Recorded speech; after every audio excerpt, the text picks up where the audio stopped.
they say seeing is believing, but after today, some of you may not believe your own eyes. Known as the gentleman thief, Apollo Robbins has the art of pickpocketing down to a science, literally. And today, he's lifting the veil on some of his most mesmerizing ruses. Please welcome Apollo Robbins.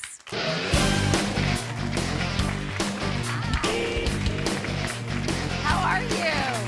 Nice to see you. I'm a little nervous to let you get too close. Welcome. So I have a confession to make, by the way. Have a seat, Apollo. All of you in our audience met Apollo earlier today. When you checked into our studio for the show, he was actually posing as one of our security guards. So, Apollo, tell everyone what you were actually doing. I was pretending to be security as I would walk along, and I was asking them to turn off their cell phones or Bluetooth. And as I was doing that, I was putting it in their pockets or under their watches or inside their jackets. Really? Yes. And so you're putting these basically these coins or whatever, or these... For example, can you stand up? I'll show you what it looks like. Really? Yes. So you have this lovely ring. I'm not ready for the commitment, but you have these beautiful pieces here. Do you have any pockets on you? No, I don't think so. Not at the moment? How did you do that? Well, that's rather strange. I don't know how that works. Did you put that down my pants, Apollo? Excellent. It works rather quick. You can move these around and hide them on side of people. In this case, I hid it under your watch. And You just slipped did? out. Yes. Oh, that's so funny. All right, so did you guys, let's see in the studio audience, how many of you all have those Katie coins that you found on your person?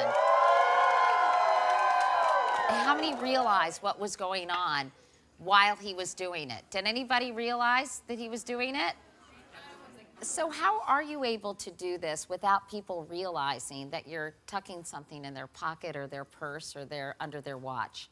In this case, it's kind of easy because I'm giving a task or an authority figure, and we have a tendency to follow what the authority tells us to do. But with stealing and trying to distract them a lot more, it's a different social contract and becomes much more difficult because you have to divide their attention and manage it. You were planting things on people, but Yes. what your real area of expertise is taking things from people. Or borrowing. Borrowing as a pickpocket. But tell me I like to about say I specialize in future used goods. Oh, so what is your methodology for pickpocketing? It's a combination of using their proximity or their personal force field to get inside your space, and then also being able to divide up your attentional pie. And I try to change their priorities. There's a great quote that says that an occupied mind is missing the present.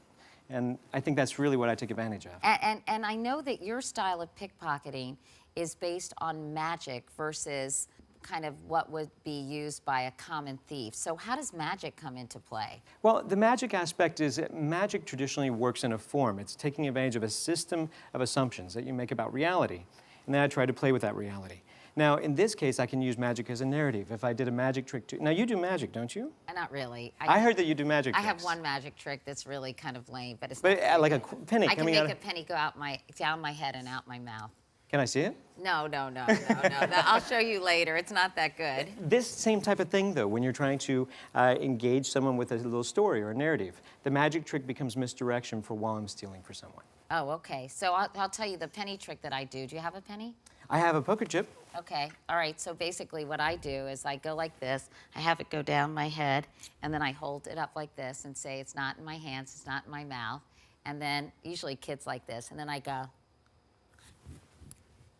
And it looks like it's coming out of my mouth, right? Is that sort of the same thing that you do, or not really? Yeah, here, try this. Have you seen me on video before today? No. Okay, great. Here, let me see your hands. Okay. And watch this kind of close. Now, this is kind of simple, but if you watch it, put your other hand on top. Now, there's a way that I could put this in between your hands without you feeling it. So right now, it goes inside my hand. I'll try it on yours. 1, 2, 3. It's inside your hands now. That's not there yet. But if you look above, it falls out of the air, then it's right back in the hand. Did you see it go? No, that was fun, huh? crazy. But you can do that one. Really? Yeah, but you see, that's me measuring your attention and seeing where your sight line is. Oh. So when you look down, as your eyes are tracking down, I go up and just put it on top of my head. Oh, wow. Yeah. But I have to be responsible to see how you're perceiving it. And that's usually something that we don't do in magic. We kind of go on autopilot, and this requires me to be connected to you as I'm doing it. That's amazing. Well, I know that you've got your first gig as a full-time magician in Las Vegas. Yes. And you estimate that in 4 years you picked 81,000 pockets, including former President Jimmy Carter's Secret Service agents. Are you serious? How did you do that? Well, my boss had said they're not going to let you shake Carter's hand because they don't want it to get in the news. And he said, but they didn't say anything about the Secret Service. And he changed my role in the show, so I found 2 agents that were off by themselves. I stole one of their belongings, their credentials, the keys to the motorcade.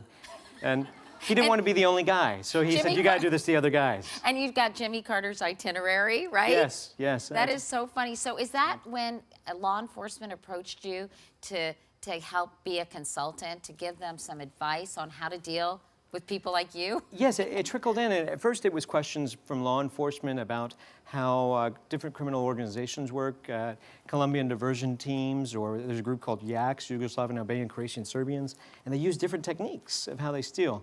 But then my wife, when I met her 10 years ago, she kind of tapped me on the shoulder. She says, it's fun to be entertaining, but you could also be relevant.